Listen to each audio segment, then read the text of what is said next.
അസ്സലാമു അലൈക്കും. Welcome back. ഇന്ന് വന്നിട്ടുള്ളത് വെറൈറ്റി ആയിട്ടുള്ളൊരു എഗ് റെസിപ്പി ആയിട്ടാണ്.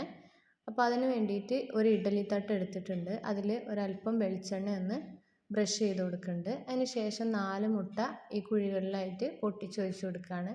ചെറിയ മുട്ട നോക്കി വേണം പൊട്ടിച്ചൊഴിച്ച് കൊടുക്കാൻ കേട്ടോ.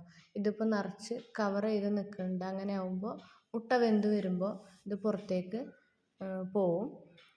ഇതിലേക്ക് ഇപ്പോൾ ഞാനൊരല്പം ഉപ്പൊന്ന് വിതറി കൊടുക്കുന്നുണ്ട്. കുരുമുളക് പൊടി ഇഷ്ടമുള്ളവർക്ക് അതും കൂടി ഇട്ട് കൊടുക്കാം കേട്ടോ. അതിന് ശേഷം നമുക്കിതൊന്ന് ഇഡ്ഡലി പാത്രത്തിൽ വേവിച്ചിട്ടെടുക്കാം. അത് വേവുമ്പോഴേക്കും നമുക്കൊരു മസാല ഉണ്ടാക്കാം. അപ്പോൾ അതിന് വേണ്ടിയിട്ട് ഒരു പാത്രത്തിൽ കുറച്ച് മുളക് പൊടിയും മഞ്ഞൾപ്പൊടിയും കുരുമുളക് പൊടിയും ഉപ്പും വെളിച്ചെണ്ണയും കൂടി മിക്സ് ചെയ്തിട്ടെടുക്കാം കേട്ടോ. ഒരല്പം വെള്ളം കൂടി ചേർത്തിട്ട് നന്നായിട്ട് മിക്സ് ചെയ്തിട്ടെടുക്കാം.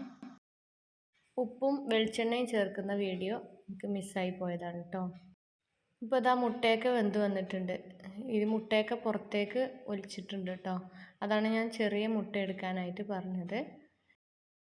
ഇനിയിപ്പോൾ ഇത് നമുക്ക് ഇഡ്ഡലി പാത്രത്തിൽ നിന്ന് മാറ്റിയെടുക്കാം. ഒന്ന് ചെറുതായിട്ട് ചൂടാറിയാൽ മതി. അപ്പോൾ തന്നെ നമുക്കിത് വിട്ട് കിട്ടും.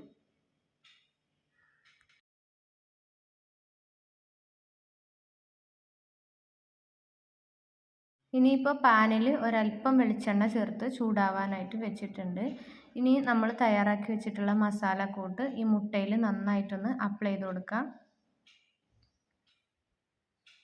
അതിന് ശേഷം നമ്മൾ ചൂടാക്കി വെച്ചിട്ടുള്ള പാനിലേക്ക് വെച്ച് കൊടുക്കാം. ഇനി ഇത് പെട്ടെന്ന് റെഡിയാക്കി എടുക്കാൻ പറ്റും. ചെറുതായിട്ടൊന്ന് ചൂടായാൽ മതി.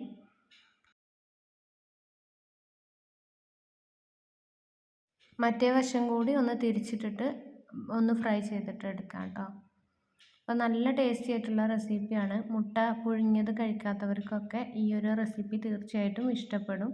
ചപ്പാത്തിൻ്റെ കൂടെ വേണമെങ്കിലും കഴിക്കാം, അല്ലാതെയും നമുക്ക് ചായയുടെ കൂടെയൊക്കെ കഴിക്കാം. നല്ല സൂപ്പർ ടേസ്റ്റി ആയിട്ടുള്ള ഒരു റെസിപ്പിയാണ്. ഇഷ്ടമായിട്ടുണ്ടെങ്കിൽ ഒന്ന് ലൈക്ക് ചെയ്തിട്ട് സപ്പോർട്ട് ചെയ്യണേ.